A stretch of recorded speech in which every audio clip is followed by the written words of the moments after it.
Hey all you dudes and dudettes, my name's Dan and this is the only show in crypto that brings you all the news that no one asked about. We cover everything from altcoins to NFTs.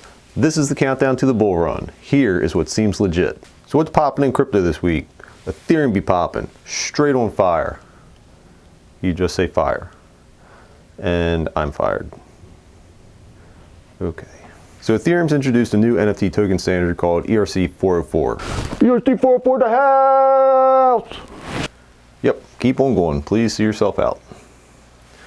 Anyway, a couple of real big brains on the blockchain that go by the aliases of Control and Acme have basically figured out a way to mash up your typical ERC-20 tokens and NFTs. This introduces what they call semi-fungibility, and this allows users to own a fraction of an NFT. The NFTs are actually linked to corresponding tokens. Let's just say you have one of these NFTs in your wallet and you want to sell part of it. That NFT will get broken apart and the corresponding tokens will remain in your wallet while the part that you sold also turns into tokens and those are transferred to whoever you sold it to. Now what you have in your wallet is actually the tokens that correspond with the NFT. So if you decide to buy those tokens back from anyone, it doesn't have to be the same person, that NFT will reform and you will have the NFT back in your wallet again. This process is completely automatic and you're either going to own corresponding tokens or a full NFT. Now with that being said, these NFTs do not have the normal security auditing that other NFTs on the blockchain have. And this is because they haven't passed through the EIP or ERC stages that normal tokens and NFTs go through. And if you're looking to jump on this crypto crazy train, two of the top projects right now are Pandora and Defrogs.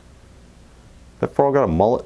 Now, since these ERC-404s have just a couple little hiccups in them with the security and everything, there's been a small group of developers that have created the DN-404. So we actually made the DN-404 because there's a few rebels on the blockchain that made the ERC-404 and we just don't. Now this stands for Divisible NFT 404. This is almost the same thing. However, the developers say that they have solved the issues that the ERC-404s have, but neither one have been officially recognized by the Ethereum Foundation.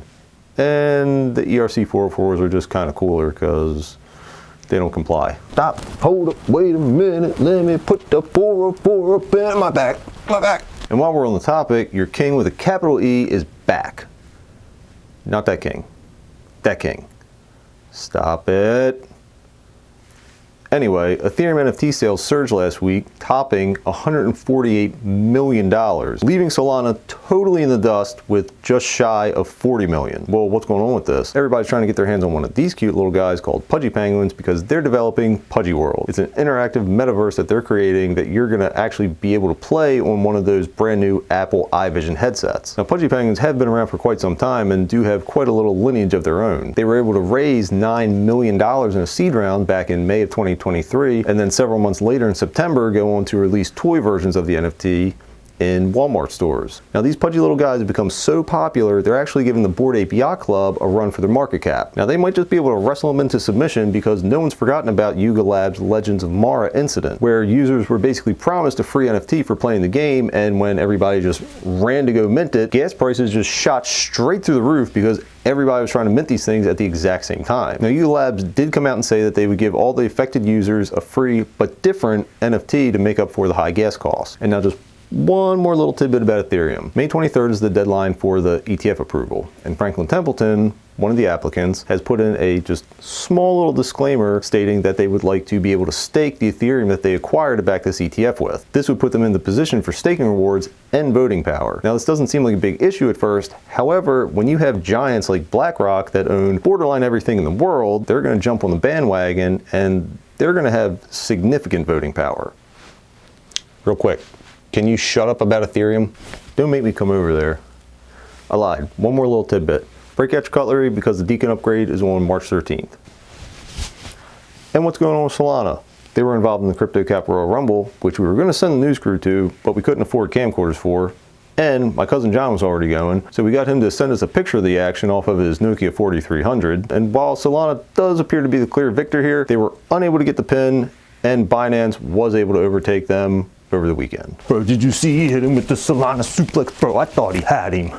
And now on the things that are actually important, Blowfish, do you guys have the new guy operating slides back there? What? Thank you. Blowfish discovered two new Solana wallet trainers. They use Bitflip attacks to manipulate transactions. If your brain's just a little on the smooth side when it comes to these things, like our IT department here, This is an attack where the hackers are able to manipulate 2 small bits of information and flip them. This is done after the data has been encrypted and you have no idea this is going on. They can manipulate the transaction and actually drain your wallet through doing this. Now, if you're worried about something like this happening to you, Blowfish already has you covered.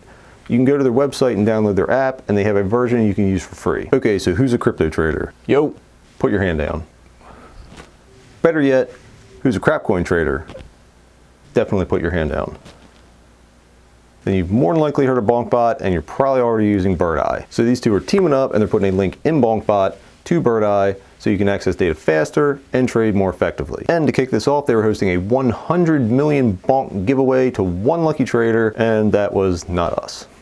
What about Wormhole? If you've never heard of it and you transferred crypto pretty much from any blockchain to any other blockchain, you've more than likely used it. For anyone that's a little technically inclined, Wormhole is a protocol that allows different blockchains to talk to each other, and this is mostly used for token swaps between different blockchains. So if you've ever used Portal, Jupiter, Mayan, Hashflow, Allbridge, among several others, you might be eligible for the token airdrop that's coming. Back on February 7th, they stated that they took a user snapshot. However, they don't know what the eligibility requirements will be yet. But this is an airdrop you want to look out for because Wormhole is backed by some very big players such as Coinbase Ventures and Jump Trading. And if you think you missed the snapshot or you just want to farm the airdrop more, rumor has it that you can complete Zealy quests to gain eligibility. This, however, has not been confirmed by Wormhole. Speaking of airdrops, you've heard everybody talking about it, and you either don't really know how to become eligible for one, or you just plain don't feel like spending the time farming it. There's a couple NFT projects to look out for. Hey, look out for the airdrop! Dang! Well, looks like we missed another one. First is P3 Labs. They're an NFT project that provides liquidity in the NFT market and passes a portion of the profits to its holders. They've also stated numerous times in their Discord that they are farming TensorPoint Season 3 and that they're going to be passing part of what they get to NFT holders just for holding the NFT when the snapshot's taken. And on a little side note, they did farm Tensor Season 2 and pass some of the shards that they received as rewards onto the holders that met the requirements. The next project is Tensor Sharks. This is a team that's just farming every Solana airdrop that they can. And whenever those snapshots for those projects are taken, they're going to be allocating rewards to the holders of the NFTs. So it doesn't matter if you buy an NFT 30 minutes before a snapshot's taken, as long as you're holding it, you're getting it. The team has also stated that they are not taking any of the profits from this. All the profits are going straight to the NFTs because the team themselves are NFT holders. Now, if you prefer DIY and you're a bit tech savvy, Promised Land is the way to go. So this team has built a nice little tool to farm airdrops with, but you have to be holding at least 3 NFTs to use it. Now, if you grab your NFTs, you head to the Discord server and download the tool and basically just get to work. The upside of this is you can use as many wallets as you want as long as you have those 3 NFTs. The real downside of this is that platforms are trying to prevent people from using multiple wallets and disqualifying people altogether that they find doing this. And just a little side note, they also run the NFT project called Vector, and this is strictly to farm Tensor with. Finally, there's Drop Beast. Now, this isn't an NFT, it's more of a platform, and it's relatively similar to Sower. Now, if you jump in their Discord, you can find the sign-up information, and they have pricing tiers. I believe the lowest starts at $375 for 10 wallets, and it goes all the way up to, I think, $2,500 for 1,000 wallets, if you want to get that involved. Look, man, I'm getting real dang tired of you coming on here talking about the Solana every dang time, bro. You better get your act together, dude. You better start talking about that news, man.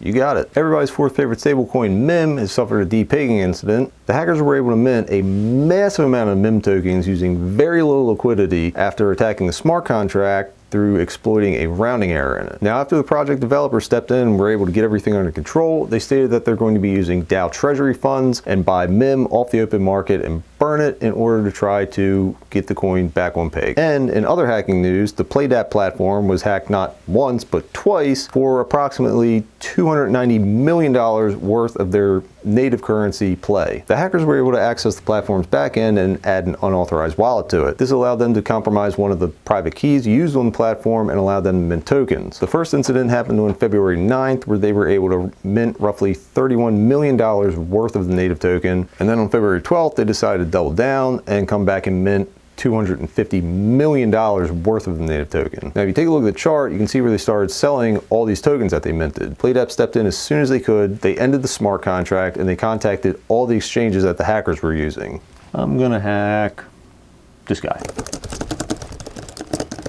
You remember in our last video where we said you should probably stake just a little bit of that Dimension airdrop that you got? Well, the first one's coming up and it's Prism. If you want to get in on this, you need to stake on the Prism validator, which can be found either on the Dimension website or through the Kepler wallet. Now, Prism has confirmed this and they said that the rewards will scale with how much Dimension that you stake on their validator. If you're not sure how to stake it, it's super simple. You just go straight to the Dimension website or in your Kepler wallet. You go to the staking section, scroll down to the validator, which I believe is number 16 at the moment, and stake on the Prism validator itself. What dimension do I need to be in to understand this crypto crap? And real quick, to use Avalanche, if you do, there's a token unlock coming on the 21st of $380 million worth of their native asset. Just something to look out for. All right, all you birds and babes, I hope everybody got something out of this week's episode. And look, if I screwed anything up, slap on the caps lock and let me know down in the comment section. But if you like what we do here at Seems Legit Research, give me a thumbs up so I can quit stocking beer for a living. I got to get out of here because I got to go pick up sushi for my old lady. Hello? What do you mean it's not ready yet? I ordered over an hour ago.